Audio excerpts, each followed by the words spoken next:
Hello students, मैं अंकित आपका mentor और फ्रेंड आपका स्वागत करता हूं एक और फ्रेश और कमाल अकाउंटिंग वीडियो में आपके फेवरेट चैनल द स्टूडियस में। Let's get started.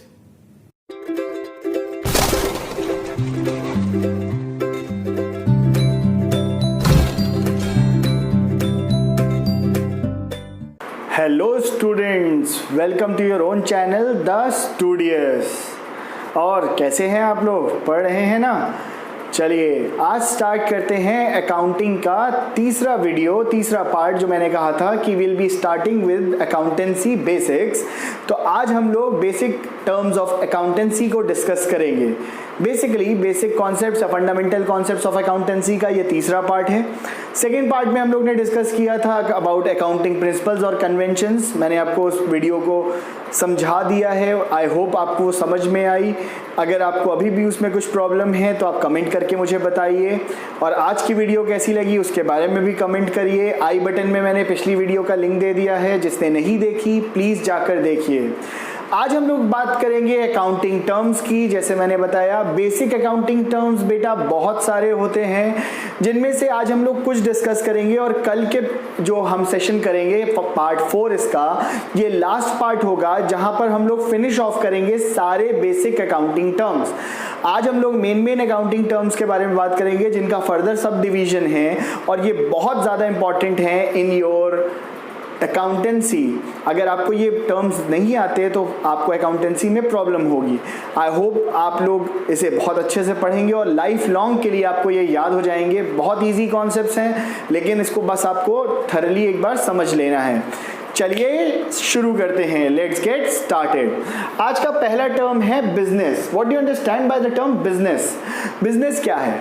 A business is a legal form of economic activity in which there is production, exchange or transfer of goods and services. Simple सी चीज समझिए, business एक legal form of economic activity होती है जहां पर हम लोग अपने गुड्स को एक्सचेंज करते हैं, प्रोड्यूस करते हैं, या कोई भी ऐसी एक्टिविटी जिसमें हम अपने गुड्स के साथ कोई भी वर्क करें, उन्हें खरीदें, बेचें, सेल करें। That is basically known as business, but it should be legal. अब ये नहीं हो सकता कि मैंने किसी को मर्डर कर दिया, कहे कि इट्स माय बिजनेस, मैं एक क्या है रैंसम लेता हूँ और मैं क्या करता हूँ, लोगों को किल कर देता हूँ, आई एम अ सुपारी किलर या I am a killer by profession. नहीं, ये एक इकोनॉमिक एक्टिविटी नहीं हो सकती क्योंकि ये लीगल नहीं है। तो ये याद रखिएगा, business should be legal. Second term है transaction. What do you understand by transaction? जब बिजनेस होगा तो बिजनेस में डे टू डे एक्टिविटीज भी होंगी। तो day to day activities which are there of business, that is known as transactions. जो भी डे टू डे एक्टिविटीज है बिजनेस की, वो ट्रांजैक्शंस कहलाती हैं। The amount of work which is done in a day, that is known as transactions. Transactions can be many in a day, that is why they are recorded day wise. और इसी को हम लोग record करते हैं। Suppose purchase of goods worth rupees 5,000 from Mr. Shyamlal, sold goods to Mr. Ramlal for 20,000, Radheshyam paid 50,000 in advance। तो ये सारे ट्रांजैक्शंस हैं। अब हम लोग बात करते हैं तीसरे टर्म की, जो है हमारा बहुत इंपॉर्टेंट टर्म, जिसका नाम है वाउचर्स।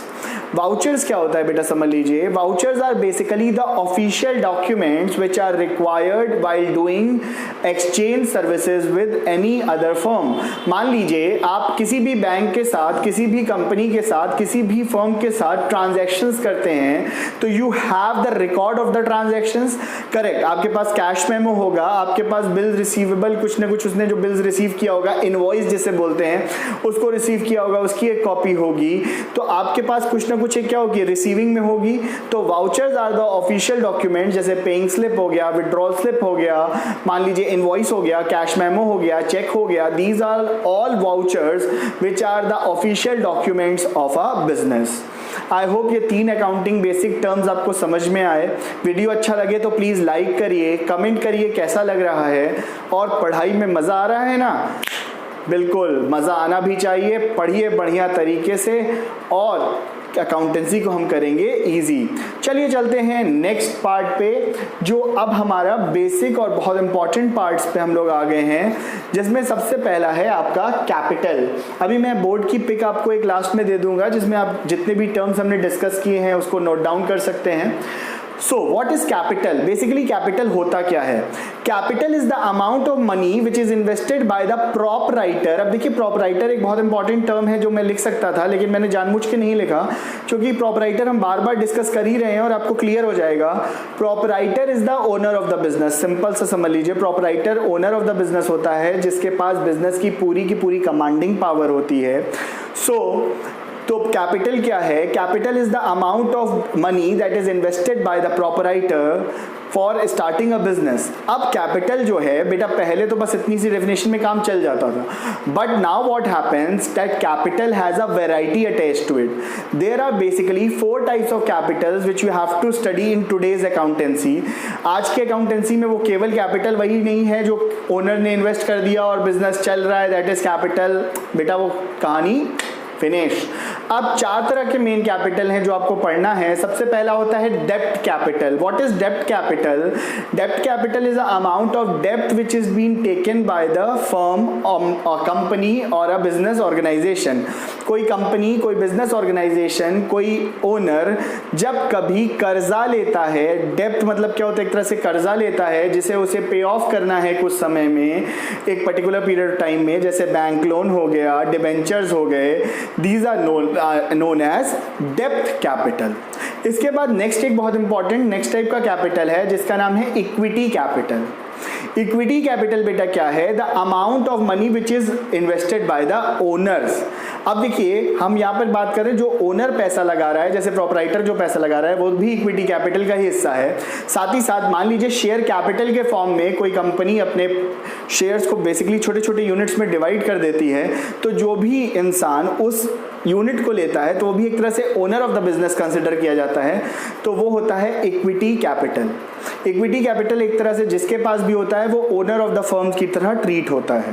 कैपिटल, इक्विटी कैपिटल बेटा, इसका भी बहुत इलैबोरेटेड डिस्क्रिप्शन होता है, हम लोग बात करेंगे जब इसके बारे में डिटेल में कोई टॉपिक आएगा। तो अभी बात करते हैं नेक्स्ट आपका ट्रेडिंग कैपिटल। ट्रेडिंग कैपिटल आज के ज़माने में कम यूज़ होने लगा है। ट्रेडिंग कैपिटल मतलब क्या होता है? जैसे मान लीजिए आप कभी ऑनलाइन ट्रेडिंग करते हैं, ऑनलाइन चीज़ें खरीदते बेचते हैं, तो जो पैसा आप इन्वेस्ट करते हैं उसके लिए वो ट्रेडिंग कैपिटल होता है।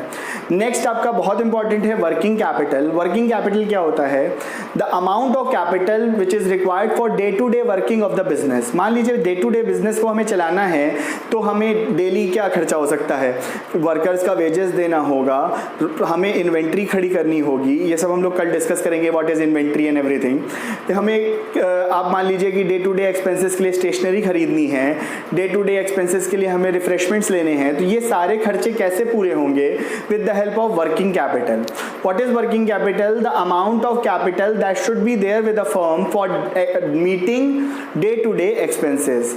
अपने रोजमर्रा डे टू डे एक्सपेंसेस को मैनेज जब हम करने के लिए जो पैसे लगाते हैं, that is working capital. Working capital को कैलकुलेट करने के लिए फॉर्मूला होता है, चाहिए तो नोट कर लीजिए। Working capital is equals to current assets minus current liabilities. जो भी करंट एसेट्स, उसमें से करंट लाइबिलिटीज जब हम माइनस कर देंगे, उसमें से निकाल देंगे, तो हमारा क्या आ जाएगा? Working capital. I hope capital का टॉपिक आपको क्लियर है। इसके बाद 2 और टॉपिक आज के वीडियो में हम करेंगे जो बहुत इंपॉर्टेंट टॉपिक्स हैं और इसके भी सब पार्ट्स हैं। नेक्स्ट है एसेट्स। मज़ा आया एसेट्स का नाम सुनकर? अब देखिए, अकाउंटिंग जितने भी लोग पढ़ते हैं, अकाउंटेंसी जो भी पढ़ता है या बिजनेस जो भी करता है, उसके मन में एसेट्स सुन के बड़ी खुशी होती है। क्यों? क्योंकि assets are the valuable things owned by the business. Assets वो सारे वैल्यूएबल थिंग्स हैं जो बिजनेस ओन करता है, and that is there for the business till the business last. जो बिजनेस लास्ट करता है तब तक उसके पास रहता है और ये बिजनेस की वैल्यू को बढ़ाता है। अब देखिए, there are different types of assets. पहला आता है फिक्स्ड एसेट्स। फिक्स्ड एसेट्स क्या होता है? Fixed assets are basically those assets which remain for with us for a long period of time.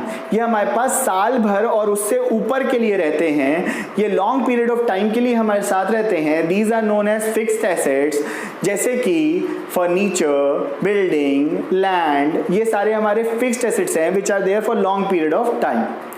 Next देखिए, इसके बाद हम लोग बात करेंगे फिक्स्ड एसेट्स के बाद आता है आपके पास करंट एसेट्स। करंट एसेट्स क्या होता है? All those assets which are there with the business but they are less than a year, एक साल से कम के लिए है। जैसे मेरे cash balance, cash and cash equivalents, inventory, stock, ये सारी चीज़ें क्या होती हैं आपकी? डेटर्स। डेटर्स मतलब the person from which we have to take money, the person who owe to अस, वो पर्सन जो हमारे को पैसे देंगे वो डेटर्स कहलाते हैं। ये भी हमारा एक अकाउंटिंग टर्म है जो हम कल डिस्कस करेंगे जिसके बारे में डिटेल में। तो ये सारे हमारे क्या होते हैं? Current assets. करंट एसेट्स के बाद आपके पास आता है टैंजिबल एसेट्स।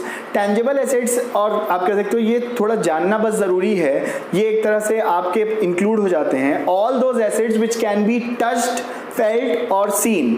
वो सारे एसेट्स जिनको हम टच कर सकते हैं, फील कर सकते हैं, देख सकते हैं, दे आर टैंजिबल एसेट्स, जैसे फर्नीचर, लैंड, बिल्डिंग, ये सब। इनटेंजिबल एसेट्स नेक्स्ट है। इनटेंजिबल एसेट्स क्या होता है? All those assets which basically can not be seen और टच्ड। वो बेस्ट एग्जांपल होता है आपकी गुडविल।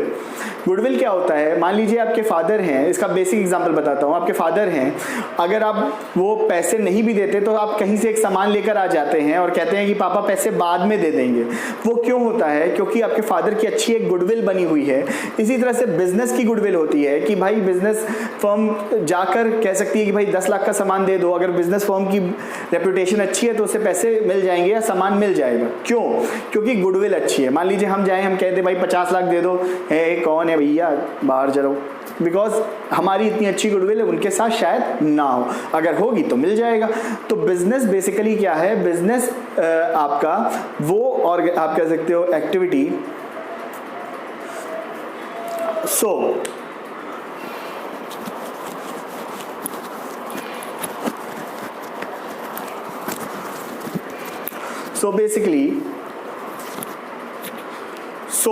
basically आपके इंटेंजिबल एसेट्स क्या हैं? जो दिखाई नहीं देते, हम केवल फील कर सकते हैं, जैसे कि गुडविल। नेक्स्ट आपके पास आता है टेंजिबल, इंटेंजिबल एसेट्स हो गए। नेक्स्ट हम लोग बात करेंगे फ्रिक्शियस एसेट्स की। What are frictious assets? Frictious assets are बेटा those assets which do not exist in real. वो कोई assets रियल में नहीं होते, बस उन्हें assets की तरह ट्रीट किया जाता है। They are not in real। मतलब जैसे सिंपल समझो कि अगर हम बात करते हैं कि आपने कोई एक प्रोडक्ट लॉन्च किया और उस पर एक एक्सपेंडिचर खर्चा हो गया 5-10 लाख रुपए का, तो आपने उसको बस एक अपनी एसेट्स में दिखा दिया कि आगे चल के उससे फायदा होगा। Those assets which do not have a real existence, उनमें रियल एग्जिस्टेंस नहीं होता, वो क्या होते हैं? फ्रिक्शियस होते हैं। वो केवल नाम के लिए एसेट्स हैं, इन्हें फिक्टिशियस एसेट भी कहते हैं। ये केवल बैलेंस शीट में इसलिए दिखाए जाते हैं क्योंकि इनसे शायद आगे चल के कुछ फायदा होने वाला हो, जैसे कि advertisement expense, preliminary expense business का, ये सारे कभी कभार इस तरह से ट्रीट किए जाते हैं, लेकिन ये सब के सब एक तरह से फिक्टिशियस एसेट या फ्रिक्शियस एसेट्स होते हैं। After that last topic assets का है wasting assets. What are wasting assets? Wasting assets बेटा क्या होते हैं? The value of those assets decline quickly. The value of the assets when they decline they are known as wasting assets. जैसे मान लीजिए हमने एक कोल माइन ले ली, 10 ईयर्स बाद कोल माइंस से हम लोग कोल निकालते जाएंगे, एक समय उसकी जब कोल खत्म हो जाएगा तो उसकी वैल्यू क्या हो जाएगी? 0। तो जैसे ही उसका कोल खत्म हुआ उसकी वैल्यू 0 हो गई, यानी कि उसकी वैल्यू घट रही थी ना। तो वेस्टिंग एसेट्स क्या हुए? Wasting assets are those assets whose value keep on decreasing with time, जैसे कि gold mine, coal mine, diamond mine. I hope this video is clear till now. Comment करके बताइए वीडियो कैसा लगा। वीडियो अच्छा लग रहा है तो लाइक करिए, चैनल को सब्सक्राइब करिए। नेक्स्ट आपका लास्ट टॉपिक आज का हम लोग डिस्कस करेंगे, दैट इज लाइबिलिटी। लाइबिलिटी बेटा क्या है? Liability is the amount that is being paid off to the basically outsiders को जो हम पैसा देंगे अपने फर्म में, that is known as liabilities. इसका फॉर्मूला होता है assets is equals to capital plus liability. इसी तरह से liability is equals to assets minus capital. अगर हम एसेट्स से कैपिटल माइनस करें तो लाइबिलिटी मिल जाएगी, और एसेट्स को अगर निकालना है तो assets is equals to capital plus liability. अब यहाँ पर हम बात कर रहे हैं लाइबिलिटी की, तो लाइबिलिटी बेटा है the amount which is to be paid off in future, जो हमें फ्यूचर में मनी दूसरे को देनी है। लाइबिलिटी भी बेसिकली 3 तरह से होती है। फर्स्ट इज आपकी नॉन करेंट लाइबिलिटी और फिक्स्ड लाइबिलिटी, वो लाइबिलिटी जो हमें देनी ही देनी है, जैसे कि आप मान लीजिए कि हमें आउटसाइडर्स को पैसा देना है, आउटसाइडर्स से जिन्होंने हमने कर्जा ले रखा है, बैंक लोन ले रखा है, वो हमें पेमेंट करना है, that is the external liability और द नॉन करेंट और फिक्स्ड लाइबिलिटी। नेक्स्ट इज आपका करंट लाइबिलिटीज और all those liabilities which are to be paid in near future. अब देखिए, फिक्स्ड लाइबिलिटी या नॉन करंट लाइबिलिटी में एक पॉसिबिलिटी होती है कि इसको हम 1 साल से ज़्यादा समय तक भी रख सकते हैं, 5 साल 10 साल, फिर पेमेंट हो सकता है। लेकिन जो करंट लाइबिलिटीज होती हैं, they are been paid within a year, साल के अंदर होना ज़रूरी है, जैसे कि क्रेडिटर्स, बैंक ओवरड्राफ्ट या बिल्स पेएबल, ये सारे आपके करंट लाइबिलिटी का हिस्सा है। आज का लास्ट टॉपिक है कंटिंजेंट लाइबिलिटी। कंटिंजेंट लाइबिलिटी बेटा क्या होता है? दोज लाइबिलिटीज विच में अकर इन फ्यूचर, ऐसी लाइबिलिटी जो अनफोर्सीन लाइबिलिटीज हैं, जो हमने देखा नहीं है लेकिन आगे चलकर आ सकती हैं, तो उन लाइबिलिटी के लिए भी कुछ हम लोग को रिजर्व बनाकर रखना पड़ता है, दैट इज कंटिंजेंट लाइबिलिटी। सो अब हम आ गए आज के लास्ट सेक्शन पे, जिस पे हम लोग डिस्कस करते हैं इंपॉर्टेंट क्वेश्चंस जो हमारे एग्जामिनेशन पॉइंट ऑफ व्यू से इंपॉर्टेंट हैं। ये सारे के सारे टर्म्स, आज मैं आपको कोई भी इंपॉर्टेंट क्वेश्चन नहीं बताने वाला हूं बेटा, क्योंकि ये सारे बहुत ही बेसिक टर्म्स हैं और ये सारे आपको लर्न होने चाहिए। Learn all these topics, you can not ignore any one. सबको थोड़ा थोड़ा पढ़ लीजिए, बेसिक कॉन्सेप्ट सब आना चाहिए। In tomorrow's video will be finishing all the basic terms. कुछ और बेसिक टर्म्स बचे हैं, वो थोड़े छोटे टर्म्स हैं जो हम लोग जल्दी जल्दी फिनिश करेंगे। उन टर्म्स को भी डिस्कस करके फिनिश करके हम फिर चलेंगे प्रैक्टिकल पोर्शंस की तरफ। आई होप वीडियो अच्छा लगा, कमेंट करके बताइए, चैनल सब्सक्राइब करिए, चैनल को लाइक करिए, नोटिफिकेशन बेल आइकन दबाइए, जिससे कि आपको अपने चैनल का सारा नोटिफिकेशन आसानी से और सबसे पहले मिल सके। जय हिंद, वंदे मातरम, जय भारत।